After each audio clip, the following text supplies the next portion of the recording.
नमस्कार सभी को, गुड इवनिंग। स्वागत है आपका साध्य पीएससी एकेडमी की मुख्य परीक्षा की विशेष कक्षाओं में। जैसा कि आपको पता है पीएससी तिहार चल रहा है साध्य पीएससी एकेडमी में, और मुख्य परीक्षा के लिए आपको विशेष ऑफ़र दिए जा रहे हैं। इसी क्रम में आज हम आपके लिए लाए हैं मुख्य परीक्षा के पेपर 7 के बारे में एक जानकारी। साथ ही साथ इसके कुछ टॉपिक्स देखेंगे हम कि कैसे इस पेपर में हमको डील करनी है। मुख्य परीक्षा में लिखित के रूप में पढ़ना कैसे है। एक नया सब्जेक्ट है ये 7वां पेपर, जैसे हम जानते हैं। तो चलिए देखते हैं मुख्य परीक्षा का पेपर 7 के बारे में। मुख्य परीक्षा पेपर 7 जैसा कि आप जान रहे हैं एक पूरा थ्योरी पेपर है।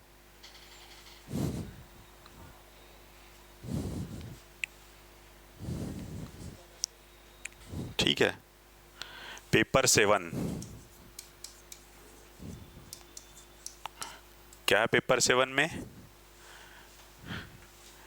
ये आपका सामान्य अध्ययन 5वां पेपर। हमको जैसे पता है पेपर नंबर 3, 4, 5, 6, 7 ये अब हमारे क्या है मुख्य परीक्षा में लिखित पेपर है पूरे 1 और 2 जैसे एक जान रहे हैं आप। एक क्या होता है आपका लैंग्वेज से संबंधित पेपर है, दूसरा हो गया आपका एसे से संबंधित पेपर। उसी पर 3, 4, 5, 6, 7 ये है 3, ये पांचों सब्जेक्ट है क्या है आपका पूरे थ्योरी पेपर्स हैं। इसके बारे में जैसे देखते हैं ये सभी सब्जेक्ट कैसे बटे हुए हैं। हमारे पूरे 200 अंक में बटे हैं। मैं थोड़ा सा आपको स्टार्ट करने से पहले अंक विभाजन के बारे में बताना चाहूँगा, जो आपके पेपर 3 to 7 और पेपर 3 to 7 में रहेंगे। साथ ही पेपर 7 में आपको स्पेशली बताता हूँ किस प्रकार से फिर अंकों का विभाजन है, ठीक है, और क्वेश्चन कैसे आते हैं इसमें। देखिए,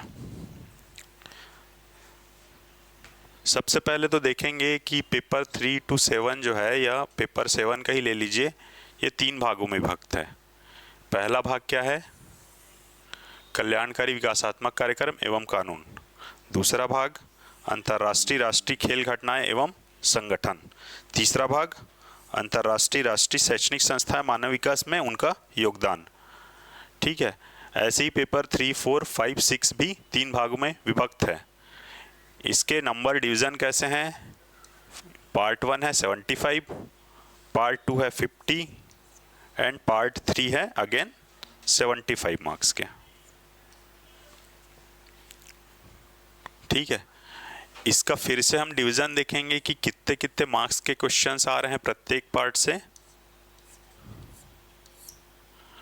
तो अब जब पहला पार्ट देखेंगे ना, तो ये आएगा आपका, इसमें रहेंगे आपके कैसे कंटेंट रहेंगे मार्क्स। 2 मार्क्स के क्वेश्चन, 4 मार्क्स के क्वेश्चन, 8 मार्क्स के क्वेश्चन एंड 15 मार्क्स के क्वेश्चन। ठीक है, उसी प्रकार पार्ट 2 में 2 marks, 4 marks, 8 marks and 10 marks. ये रहेगा आपका एज इट इज़, जैसा मैं बताया हूँ, एज पार्ट 1। ठीक है, भाग 1 के टाइप से रहेगा ये, जैसा भाग 1 में बताया है ना, सेम ये भी यही फॉलो करेगा। जब ये 75 है, पार्ट 3 75 रहेगा, 1 and 3 75, बीच वाला 50। तो इसमें आपका इस प्रकार से नंबर का डिवीज़न रहेंगे। इसमें क्वेश्चंस कितने आएंगे, नंबर ऑफ क्वेश्चन देखेंगे। पार्ट 1 and 3 के लिए सेम रहेगा, 2 मार्क्स के 8 क्वेश्चन, 4 मार्क्स के 5 क्वेश्चन, 8 मार्क्स के 3 क्वेश्चन एंड 15 मार्क्स के 1 क्वेश्चन। इसमें आपको ना सिर्फ और सिर्फ ये सेम आपका पार्ट 3 में भी रहेगा। सिर्फ आपको 15 मार्क्स में ऑप्शन दिया रहेगा क्वेश्चन में, है ना। 2 क्वेश्चन रहेंगे जिसमें किसी एक को अटेम्प्ट करना है। बाकी आपके सभी 2, 4, 8 ये सब क्या है, कंपलसरी रहेंगे। आप इसमें आपको ऑप्शन नहीं मिलेगा, ये आपको अटेम्प्ट करना है। अटेम्प्ट नहीं करते हैं तो आपके मार्क्स कटेंगे, मार्क्स जाएंगे, क्वेश्चन छूटना है। ठीक है, सेकंड पार्ट का देख लेते हैं थोड़ा सा पहले। 2 मार्क्स में कितने क्वेश्चन आएंगे? यहाँ पे 8 क्वेश्चन है, यहाँ पे 6 क्वेश्चन। 4 मार्क्स में वहाँ पे 5 था, यहाँ पे 3 क्वेश्चन। 8 मार्क्स में वहाँ पे 3 है, तो यहाँ पे 2 क्वेश्चन, 10 मार्क्स में 1 क्वेश्चन। यहाँ पे 10 मार्क्स वाले में एक ऑप्शन दिया जाएगा। आप क्वेश्चन पेपर का किसी भी अवलोकन करेंगे तो आपको समझ में आ जाएगा कैसे कैसे नंबर का डिवीज़न रहेगा। और जब आपका लिखित परीक्षा होगा, जब वहाँ पे आपको आंसर शीट मिलता है ना, तो जब आपका पेपर रहता है वो एकदम पार्ट वाइज डिवाइड रहता है। पहले क्या रहेगा, पार्ट 1 के क्या बोलते हैं, इसमें पार्ट 1 जैसा रहेगा ना, कल्याणकारी विकासात्मक कार्यक्रम कानून, तो उसमें क्या रहेगा, आपके 2 मार्क्स के 8 क्वेश्चन रहेंगे। उसके बाद 4 मार्क्स के चालू हो जाएंगे, ठीक है। उसके बाद 8 मार्क्स से चालू हो जाएंगे एंड देन 15 मार्क्स के चालू हो जाएंगे। तो इस प्रकार से इसका विभाजन रहेगा। वैसे उसके बाद पार्ट 2 चालू होगा, फिर पार्ट 2 के बाद एंड में पार्ट 3 चालू होगा। जब आप क्वेश्चन पेपर देखेंगे तो उसमें 2 मार्क्स के सभी क्वेश्चन को एक लाइन से दिया रहेगा, और उसके बाद 4 मार्क्स, उसके बाद 8 मार्क्स का, इस प्रकार से विभाजन रहेगा, ठीक है। इसके बाद देखते हैं हम आपका सिलेबस में है क्या पेपर 7 में। पेपर 7 एक ऐसा पेपर है जिसमें आपको सिर्फ सिलेबस से बॉन्ड रह के नहीं रह सकते। एक काफ़ी लंबा पेपर है और काफ़ी लेंदी पेपर होता है। आपको बहुत सारे रिटर्न है इसमें, बहुत पूरा रिटर्न करना है और काफ़ी स्पीड चाहिए आपको इसमें, ठीक है। तो ये सिलेबस से बॉन्डेड नहीं है, ये तो है ना। इसमें आपको करंट भी काफ़ी इंक्लूड रहेगा इस पेपर में। और मैं जैसे अभी पार्ट वाइज बता रहा हूँ एक्चुअल में है क्या, इसमें कंटेंट क्या क्या है, उसके बाद मैं बताता हूँ आपको किस प्रकार से इसकी योजना रहेगी। जैसे पहला पार्ट क्या है, कल्याणकारी विकासात्मक कार्यक्रम एवं कानून, ठीक है। इसमें क्या है एक्चुअल में, एक पार्ट लूँगा इसमें मैं, जैसे इसको ना 3 भागों में डिवाइड कर दिया गया है।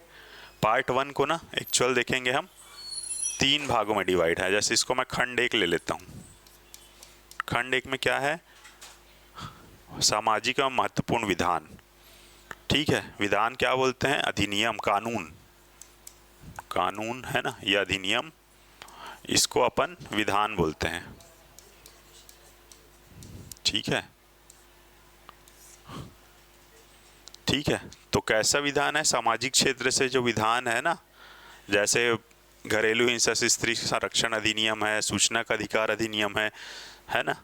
समाज को सशक्त करने वाला जो कुप्रथाएं हैं उसको क्या बोलते हैं, खत्म करने के लिए जो कानून बनाए गए हैं वैसे कानून है।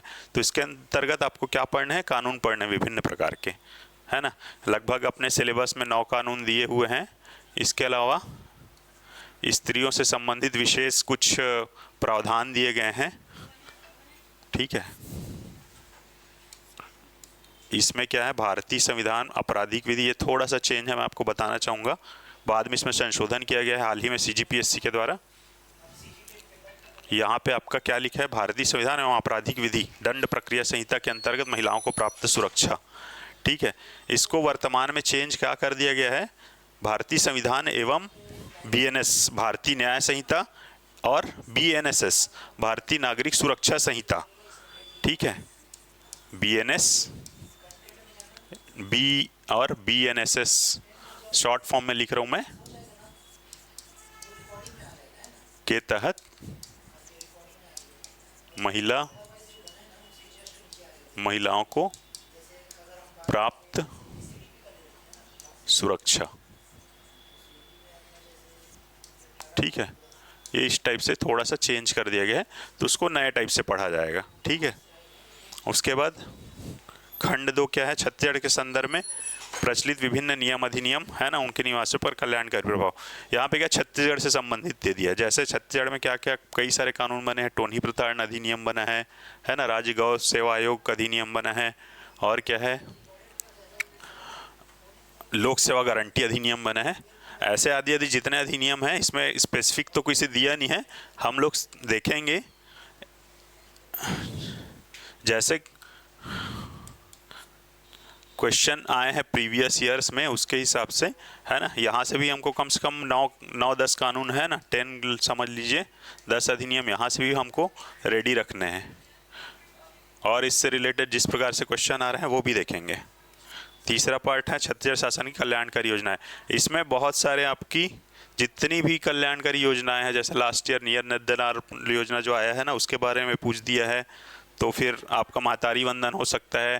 पूर्व में जैसे चल रही है योजनाएं छत्तीसगढ़ सरकार की है ना, मुख्यमंत्री स्वास्थ्य योजना है ना, ये सब किसी के बारे में भी जो भी हमारा कल्याणकारी जनोपयोगी योजनाएं हैं उसके बारे में पूछा जाएगा। मैं आपको एक सैंपल भी दिखाऊंगा कि अब जब भी आपके पास ऐसी योजनाओं का क्वेश्चन आता है तो किस प्रकार से उस क्वेश्चन को आपको डील करना है।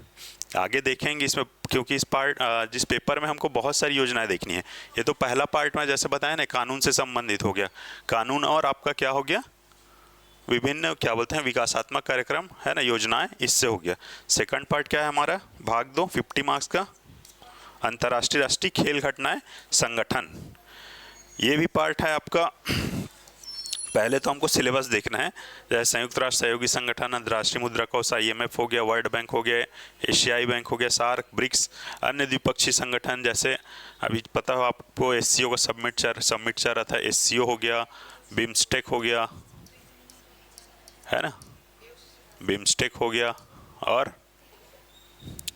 OIC हो गया, ऑर्गेनाइजेशन ऑफ इस्लामिक कंट्रीज़ है ना। ऐसे ऐसे बहुत सारे ऑर्गेनाइजेशन हैं जो क्षेत्रीय ऑर्गेनाइजेशन है, उनके बारे में भी हमको इस पार्ट में पढ़ना है। और क्या है इसमें दिया हुआ है, एक और क्या है इसमें, उसके बाद एक चीज़ और इसमें, ठीक है, ये सबको पढ़ेंगे। WTO है, विश्व व्यापार संगठन, भारत पर इसके प्रभाव, ये मोस्ट इम्पॉर्टेंट पार्ट है। जो भी हम संगठन पढ़ेंगे, ब्रिक्स हो गया आपको पता है, सार्क हो गया, बिम्स्टेक हो गया, अभी SCO सबमिट हुआ है, भारत के लिए किस प्रकार से इसको, भारत को बेनिफिट किस प्रकार से होगा, भारत के साथ इन लोग का सहयोग के बारे में, जो कंट्रीज है इसमें है ना, इन सब के बारे में मुख्यतः पढ़ेंगे। जब हम मेंस के पर्सपेक्टिव में जाएंगे ना, तो ये भारत के रिस्पेक्ट में इसको पढ़ना एकदम आवश्यक है। और क्या है इसके बाद, राष्ट्रीय अंतर्राष्ट्रीय खेल एवं प्रतियोगिताएं, ये आपका ना काफ़ी पार्ट क्या है करंट से इंक्लूड करेगा। जैसे 2 साल पहले एक क्वेश्चन आया था कि आगामी 2024 से 28 के बीच होने वाली खेल प्रतियोगिताओं के बारे में लिखिए। तो आप जो प्री के लिए जैसे फैक्ट पढ़ते हैं ना कि आगामी कौन कौन से होने वाले हैं खेल प्रतियोगिताएं, वर्ल्ड कप होने वाली है, हॉकी विश्व कप होने वाली है ना, क्रिकेट वर्ल्ड कप होने वाली है, क्रिकेट महिला वर्ल्ड विश्व कप होने वाली है, ये सब ऐसा टाइप का क्वेश्चन भी दे देता है। और इसमें और कुछ भी दे सकता है, जैसे एक ट्रेंड है कि जो खेल व्यक्तित्व है ना, कोई भी खेल में उनके बारे में पूछ दिया जाता है। किसी खेल का स्पेसिफिक कोई वर्ड होता है ना, कोई भी टर्म्स होते हैं ना, क्रिकेट में जैसे रन आउट हो गया है ना, ऐसा वर्ड्स इसमें पूछा जाता है। ठीक, तीसरा पार्ट हो गया आपका अंतर्राष्ट्रीय एवं राष्ट्रीय शैक्षणिक संस्थाएं एवं मानव विकास में उनका योगदान। एक पार्ट आपको समझ में आ गया, संस्थाएं, पूरा ये ना शिक्षा से रिलेटेड है, एजुकेशन,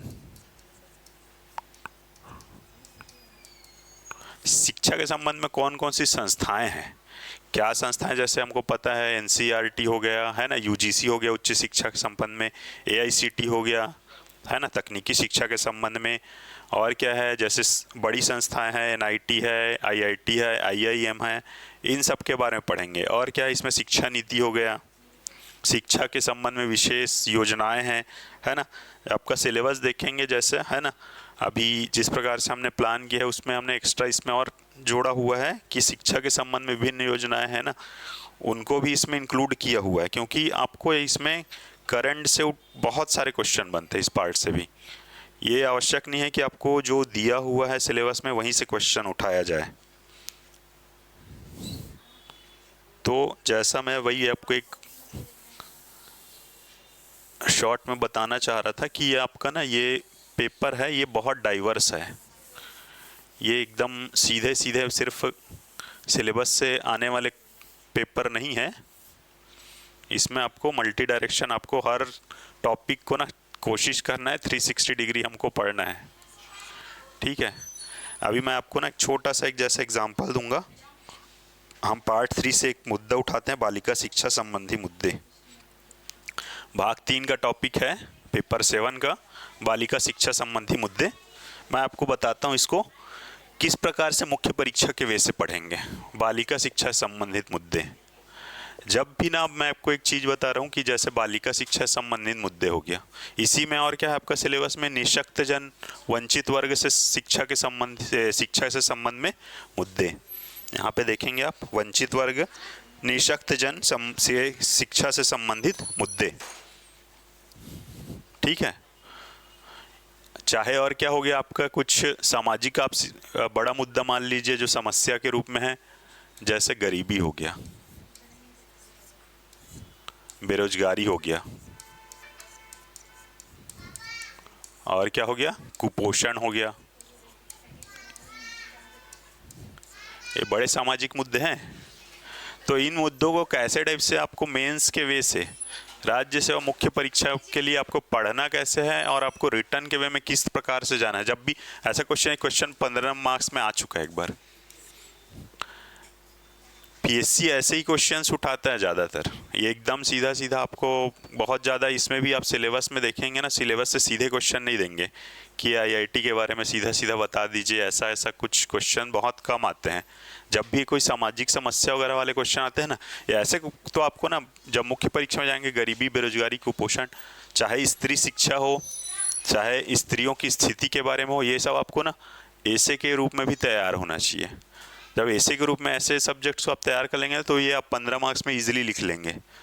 चलिए देखते हैं इसको, ऐसे क्वेश्चन आएंगे या ऐसे सामाजिक मुद्दे आएंगे तो उसको किस प्रकार से मुख्य परीक्षा के वे में हम हैंडल करेंगे, ठीक है।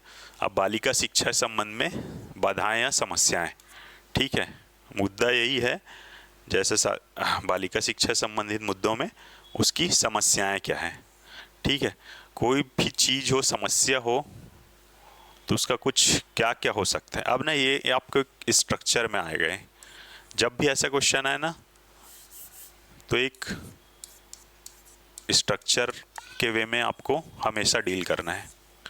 कैसा रहेगा, चाहे हम पढ़ने में जाएंगे चाहे लिखने में जाएंगे, जैसा आप मुख्य परीक्षा में के लिए जैसा पढ़ाई करेंगे वैसे वहाँ पे आपको रिटर्न के टाइम निकलेगा भी। आप ये इतना लंबा आपका सिलेबस है, पेपर 1 to 7, आप पूरा सिलेबस कभी रट नहीं सकते। जैसे जैसे मैं बताऊं या अभी मैं बताऊंगा वैसा ही एज इट इज़ आप लिखेंगे, पर एज इट इज़ क्या एकदम कॉपी मार सकते हैं, नहीं मार सकते। ये बहुत बड़ा सिलेबस है, तो आपको एक स्ट्रक्चरल फॉर्म में आपको याद रखेंगे तो कैसे टाइप से, हाँ मैं अपने प्रेजेंस ऑफ माइंड से क्या लिख सकता हूँ, ये सबसे बड़ा चीज़ है मुख्य परीक्षा में। और ये आपको क्वालिटी धीरे धीरे धीरे डेवलप करनी है। हम जब भी क्लास में रहेंगे तो ये यही चीज़ें बताएंगे कि किस प्रकार से आपको मुख्य परीक्षा में इन चीज़ों को के लिए उन चीज़ों को डेवलप करनी है, ठीक है। अब चलिए मैं इस क्वेश्चन में आता हूँ। क्या रहेगा स्ट्रक्चर कोई भी ऐसे क्वेश्चन के लिए, कारण रहेगा, ठीक है। कुछ समस्या है तो उसका कुछ कारण होगा, ठीक है, और क्या होगा, उसका प्रभाव क्या रहेगा, ठीक है। अगर बालिका शिक्षा संबंधी समस्याएं हैं समाज में तो उसका प्रभाव क्या हो रहा है। तीसरा क्या रहेगा, शासकीय प्रयास, शासन इस स्तर पे क्या प्रयास कर रहे हैं। सामाजिक एक बड़ी समस्या है तो इसको डील करने के लिए गवर्नमेंट की क्या योजना है। इसको 2 पार्ट में डिवाइड कर देंगे आगे चल के, ठीक है, सेंट्रल एंड स्टेट। ये आपको अलग अलग भी पूछा जा सकता है। कभी भी जब क्वेश्चन आए ना पेपर में तो एक सेंट्रल के संबंध में पूछा जा सकता है, स्टेट के संबंध में भी पूछा जा सकता है। हो सकता है आपको 15 मार्क्स या 8 मार्क्स में दे दे, बालिका शिक्षा संबंधी समस्याओं का वर्णन कीजिए और इस संबंध में राज्य सरकार द्वारा किए जा रहे प्रयासों को बताइए। या क्या बोला जा सकता है, बालिका शिक्षा संबंधी समस्याओं का वर्णन कीजिए, केंद्र सरकार द्वारा किए जा रहे प्रयासों को बताइए। या आपको ओपन छोड़ दिया कि बालिका शिक्षा संबंधी समस्या का वर्णन कीजिए या विस्तृत टिप्पणी करिए, ऐसा बोल दिया। 15 मार्क्स में दिए, 8 मार्क्स में आपको दोनों इंक्लूड करनी है। भले पॉइंट्स थोड़ा कम कर देंगे, दोनों को इंक्लूड करने का कोशिश करेंगे। उसके बाद क्या आता है, अगला पार्ट, सुझाव। आप एक अधिकारी के तौर पे, एक प्रशासक के तौर पे, आप एक अधिकारी के तौर पे बैठेंगे तो ऐसा समस्या रहेगा तो आप क्या सोचेंगे, या जनरल वे में आप क्या लगता है कि आपको ऐसा समस्या है समाज में तो उसको दूर करने के लिए मुझे क्या करना चाहिए, या मेरे विचार क्या है कि इस प्रकार के प्रयास किए जाने चाहिए, ठीक है। इसके बाद देखते हैं इसको आगे, अलग अलग पॉइंट्स को देखते हैं कैसा कैसा। कारण क्या है बालिका शिक्षा संबंधी मुद्दों का, क्या क्या कारण है। पितृसत्तात्मक समाज, स्त्री शिक्षा व्यर्थ समझा जाना, ठीक है। लड़का हो रहा है तो पढ़ाएंगे, है ना, वो हमको क्या रिटर्न मिलेगा जब लड़के की शिक्षा को महत्व दिया जाएगा इसमें, है ना, लड़के की शिक्षा को महत्व देंगे, है ना, लड़का शिक्षा को महत्व दिए रहे, ठीक है। स्त्री शिक्षा को इग्नोर किया जा रहा है ना, पितृसत्तात्मक समाज है। वो बड़ा होगा, कमाएगा तो हमको रिटर्न देगा, ये सोच है ना, ये पितृसत्तात्मक समाज। रूढ़िवादिता, बाल विवाह, दहेज, ऐसा कुछ ये सब चल रहा है ना।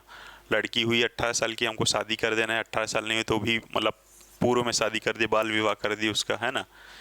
दहेज, ये सब चीज़ें, दहेज के लिए जैसे पैसे बचाने हैं, ये एक मतलब बैकवर्ड सोच में ये सब चीज़ें इसके कारण, गरीबी के कारण।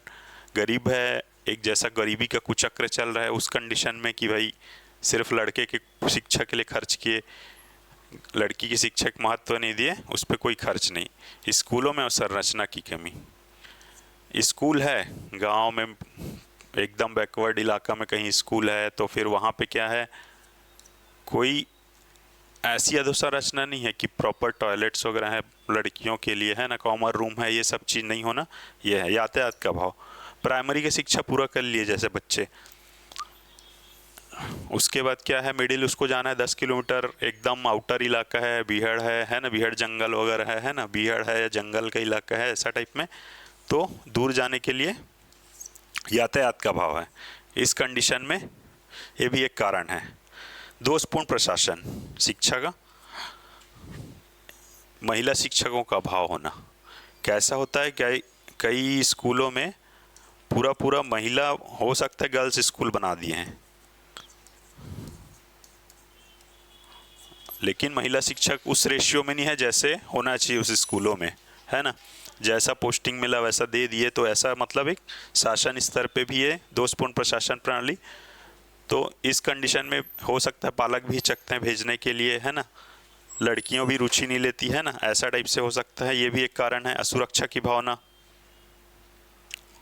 दूर, वही बताया ना, जैसे यातायात का भाव उसी में आ जाएगा। सुरक्षा की भावना मतलब दूर स्कूल है ना, एकदम आउटर इलाका है, बीच से ऐसा कोई मतलब सुनसान इलाकों में आने जाने के लिए, सुनसान इलाकों में स्कूल का ही निर्माण कर दिया गया प्रॉपर, मतलब जो डिस्टेंस जैसे शिक्षा नीति में वो दिया गया है उस रेशियो में स्कूल हमारे नहीं है, जैसे कोई 10 किलोमीटर 15 किलोमीटर में होना चाहिए पर नहीं है, काफ़ी दूर है स्कूल। तो क्या है, एक असुरक्षा भी हो जाएगा ना, दूर रहेगा स्कूल तो आने जाने में दिक्कत होगा उस कंडीशन में। तो ऐसा जब आपको कारण देंगे ना, क्या करेंगे, कारण लिखेंगे, ठीक है। सबसे पहला ऐसा बॉक्स बना दिए, कारण लिख दिए। कारण में क्या किए, 1 2 3 कर दिया, तो फिर ऐसा बुलेट डाल दिए, बताते जाएंगे, 2 लाइन 1 लाइन लिखते जाएंगे जब भी मेंस में लिखेंगे। तो मैं आपको एक आध दिखाऊंगा अभी, जैसे क्वेश्चन पेपर है ना, अभी एक चार आगे दिखाऊंगा, उसमें कैसे 1 2 3 4 ऐसा कंटिन्यू लिखते जाएंगे कारणों को। आपको पूरा कारण ही बस नहीं देना है, जब भी बड़ा क्वेश्चन आएगा आपको एकदम अपना जो ना लाइन है उसको मेंटेन करना है। इतना कारण दे रहे हैं, है ना, जैसे इस टाइप से है आपका आंसर शीट, ठीक है। अभी ये थोड़ा सा चेंज हो गया आंसर शीट, है ना, लंबा है मान लीजिए, मैं ऐसा बता रहा हूँ। तो 1 2 3 4 इतना लाइन में आप कारण लिख दिए ना, उसके बाद जो मैं बाकी पॉइंट्स बताया हूँ ना, प्रभाव हो गया, उसको भी एक बताइए प्रॉपर, है ना, प्रभाव बताइए 4 में, है ना, 4 लाइन में। फिर 4 लाइन में आपका इसका अगला क्या था, उसका कारण हो गया, प्रभाव हो गया, फिर शासकीय प्रयास हो गए, फिर सुझाव या एक कंक्लूजन हो आपका हो जाएगा, है ना। ऐसे टाइप से आपको इक्वल डिवाइड में चलना है। तो इसको एकदम ज़्यादा डिटेल में नहीं लिखना है, 1 1 2 2 लाइन में लिख के ख़त्म कर देना है, ठीक है। नेक्स्ट फिर देखेंगे क्या इसमें आता है, प्रभाव। क्या प्रभाव हो रहा है जब बालिका शिक्षा में ये हो रहा है, क्या बोलते हैं, स्त्री शिक्षा वो हो रहा है, गिर रहा है ना, बालिका शिक्षा कंटिन्यू कम हो रहा है, तब साक्षरता दर में बड़ी असमानता देखने मिलती है। देखते हैं जैसे क्या है सेंट्रल में, मतलब हम देखते हैं ना भारत का इंडिया के रिस्पेक्टिव में देखते हैं क्या है, मेल एंड फीमेल साक्षरता कितना है, 82 मेल का है, लगभग 64 अप्रॉक्स बता रहा हूँ मैं, 82 64 डिफरेंस है। वैसी सीजी के रिस्पेक्ट में भी देखेंगे तो 80 आपका मेल का है, 80% साक्षरता, 60% आपका फीमेल का है। दिख रहा है, एक बड़ा अंतर दिख रहा है ना। तो ये साक्षरता दर में एक बड़ी असमानता दिखती है। 10 में से 7 बालिका स्कूली शिक्षा पूर्ण नहीं कर पाना, ये जैसे आपके बीच बीच में कुछ रिपोर्ट्स आते हैं ना, ये भी हम कोट कर सकते हैं। एक दो चीज़ आपको बता रहा हूँ टिप्स, जैसे ये चीज़ें होती है आपका जब भी कुछ बड़ा मुद्दा आता है ना, जैसे गरीबी हो गया, बेरोजगारी हो गया, तो इसमें अलग अलग रिपोर्ट्स आते रहते हैं। आप करंट एक बार इसमें इंक्लूड करिएगा, ये सब, ये 7 पेपर में खासकर करंट में जो भी रिपोर्ट्स आएंगे उसको देखेंगे। सीएसओ के आंकड़े हो गए, आरबीआई के आंकड़े हो गए, ऐसे आंकड़ों को, जैसे ये एक रिपोर्ट था हंसा मेहता समिति की, शायद रिपोर्ट थी इसमें, है ना, ये हंसा मेहता समिति की रिपोर्ट, ये बालिका शिक्षा संबंधित समिति थी। तो उसने क्या बताया था कि 10 में से 7 बालिका तो स्कूली शिक्षा पूर्ण ही नहीं कर पा रही है। ठीक है, ऐसा हो गया, प्रभाव था। ठीक है, बाल विवाह जैसी समस्याओं का जन्म हो गया।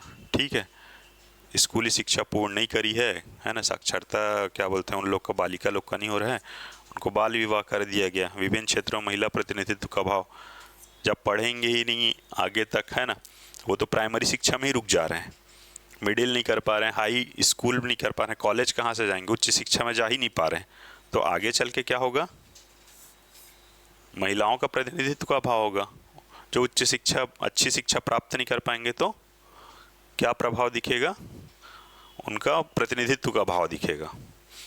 ठीक है, तो ये क्या क्या देख लिया हम, कारण देख लिए, है ना, बालिका शिक्षा संबंधित समस्याओं के कारण हो गए, प्रभाव हो गए। फिर क्या आता है, भारत सरकार के प्रयास। जैसे मैं बताया ना आपको, शासकीय प्रयास जब लिखेंगे ना तो 2 पार्ट में कर देना, भारत सरकार के प्रयास, छत्तीसगढ़ सरकार के प्रयास। डायरेक्ट पूछ रहा है आपको 4 मार्क्स में, या भारत सरकार का पूछ रहा है, हो सकता है छत्तीसगढ़ सरकार का पूछेगा तो वैसा लिख देना, भारत सरकार के प्रयास, और या तो फिर छत्तीसगढ़ का पूछ रहा है तो छत्तीसगढ़ सरकार के प्रयास, भारत सरकार के प्रयास। अब ये ना बहुत सारी योजनाएं हैं इसके लिए, जो स्त्री शिक्षा को प्रमोट करने के लिए, बढ़ाने के लिए, बालिका शिक्षा को प्रमोट करने के लिए चलाई गई हैं।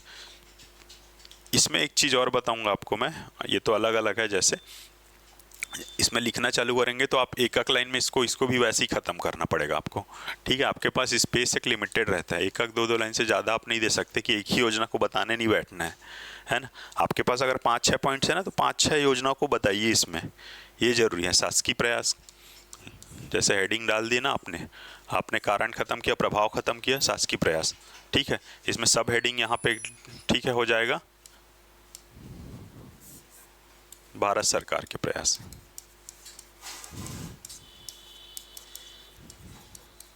ठीक है, आप डालिए 1 2 3 4 5, फिर उसके बाद छत्तीसगढ़ सरकार के प्रयास मैं नेक्स्ट पेज में जैसे बताऊंगा। चलिए पहले भारत सरकार के प्रयास देख रहा हूँ, क्या कर रहे हैं भारत सरकार के द्वारा। माध्यमिक शिक्षा के लिए लड़कियों को प्रोत्साहन हेतु राष्ट्रीय योजना 2025-26 अभी हाल ही में योजना लागू की है। इसके तहत आपको 2 लाइन कम से कम पता होना चाहिए, जो भी योजनाएं पढ़ेंगे उसके बारे में। क्या किया जा रहा है इसके बारे इसमें कि 9वीं प्रवेशित बालिकाओं को 3,000 रुपये का फिक्स डिपॉजिट किया जा रहा है, जो उनके 12वीं पूर्ण होने पर उनको बाद में दिया जाएगा। ठीक है, बालिका प्रोत्साहन छात्र योजना है ना, छात्रवृत्ति संबंधित उनको प्रतिवर्ष या प्रतिमाह जैसे भी है, इसमें छात्रवृत्ति को लिए प्रोत्साहन दिया जाएगा, प्रोत्साहन राशि प्रदान किया जाएगा।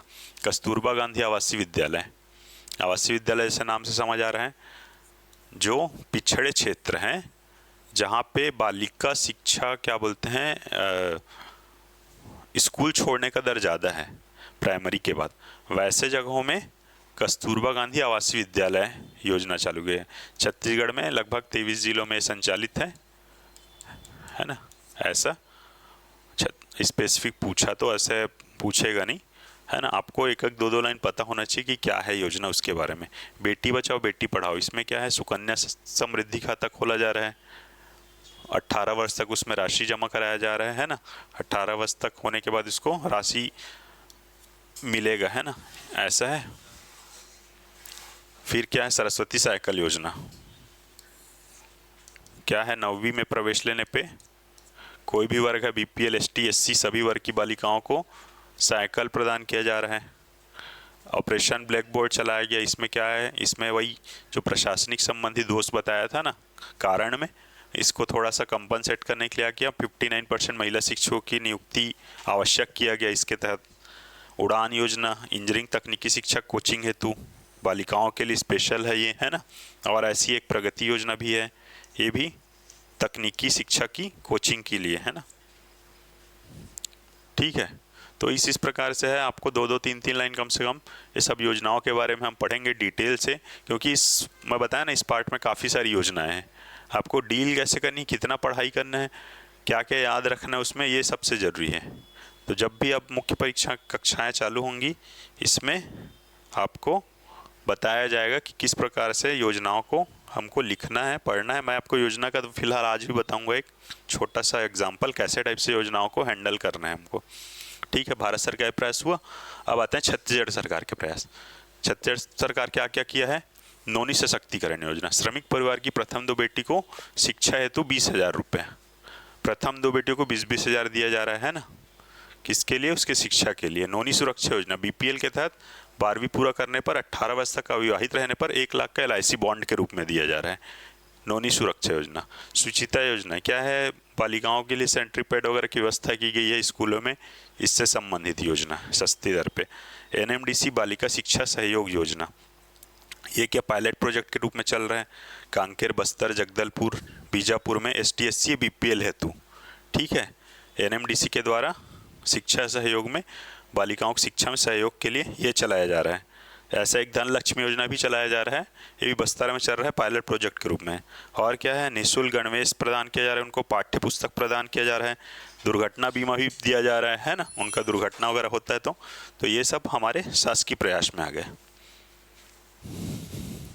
और क्या है, फिर उसके बाद नेक्स्ट आते हैं हम सुझाव में। ये इंपॉर्टेंट पार्ट है, ये आपको इंक्लूड करना ही चाहिए आपके जब भी बड़े ऐसे आंसर्स हैं ना सामाजिक मुद्दों से संबंधित, तो आप अपना क्या सुझाव है, ये एक नॉर्मल हो सकता है, एक मतलब जो आपके थॉट्स में क्या चल रहे हैं ना उसके ऊपर है। जैसे शिक्षा तक समान पहुंच सुनिश्चित करना, है ना, सभी के लिए शिक्षा हो सके ऐसा उपाय करना, है ना। हो सकता है कई लोग अल्प मतलब उसमें मतलब 12वीं तक पढ़े छोड़ दिया, लेकिन इच्छुक हैं, तो उनको भी शिक्षा उनको ऐसी बालिकाओं को, ऐसी स्त्री को ऐसी भी शिक्षा प्रदान की जाए, उसके लिए प्रयास करना। लिंग समानता की शिक्षा, ठीक है, स्कूलों में लिंग समानता की शिक्षा दिया जाए, बच्चों को लिंग समानता की शिक्षा दिया जाए, है ना। लड़कों को दिया जाए लिंग समानता के लिए शिक्षा। लड़कियों को छात्रवृत्ति प्रदान किया जाए, है ना, उनको आर्थिक रूप से प्रोत्साहन प्रदान करना। यातायात की सुविधा उपलब्ध कराना, इसमें और लिख सकते हैं यातायात की सुविधा के लिए एक पॉइंट इसको अलग से बना सकते हैं। कैसा, यातायात की सुविधा हेतु इसको अलग से दे दिए, जैसे ऐसा ज़्यादा अच्छा लगेगा। यातायात की सुविधा हेतु, है ना, उनको बस पास, फ्री ट्रेवल का, है ना, अन्य फ्री यातायात का सुविधा उपलब्ध करा दी उनको। गांव से कहीं पे और कोई कस्बे में जा रहे हैं ना, फ्री बस सेवा, है ना, फ्री बस पास दे दिए, कुछ अल्प राशि में, या तो फ्री बस सेवा दे दिए, ऐसा टाइप का व्यवस्था कर सकते हैं। अवसंरचना का विकास, जैसे बताया स्कूलों में टॉयलेट्स का विकास, है ना, गर्ल्स कॉमन रूम बना दिए, ऐसा सब चीज़। जागरूकता फैलाना है उनके लिए, ठीक है, जागरूकता फैलाना। स्कूल प्रवेश मतलब स्त्री शिक्षा को बढ़ावा देने के लिए बालिका शिक्षा को, है ना,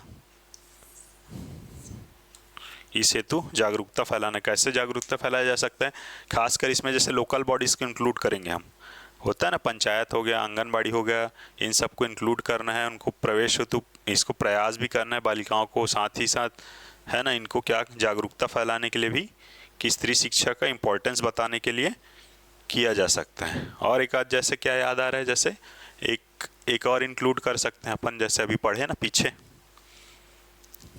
जैसे ये क्या होता है NMDC का, जैसे देख रहे थे ना हम, तो ऐसी NMDC हो गया, और कई यहाँ पे जैसे वो है ना कॉरपोरेट्स हैं,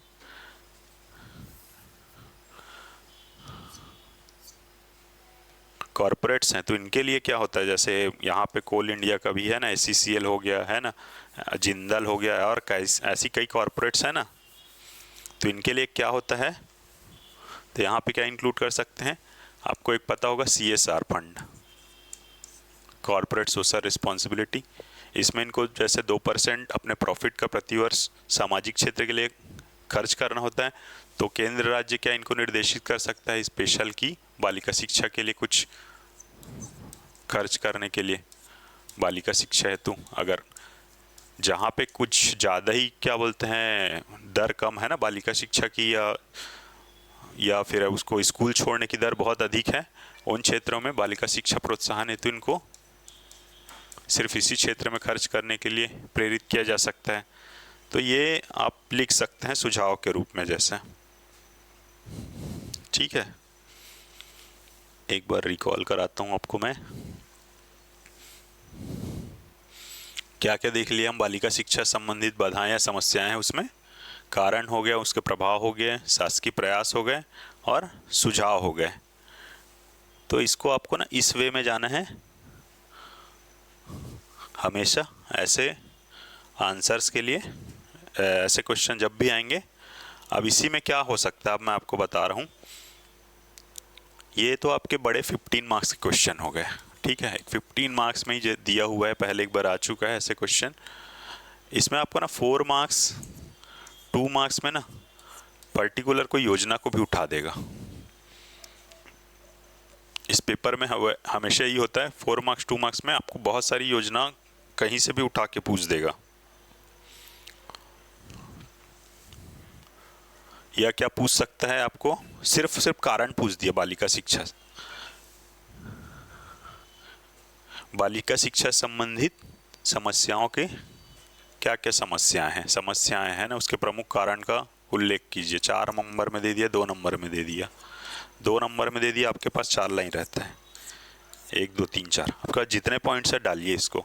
1 यहाँ पे नहीं आ रहा है, सिर्फ 4 लिख देना है ऐसा नहीं है, आपको अगर ज़्यादा पता है 2 3 4 5 6 जहाँ तक हो सकता है डालिए इसको।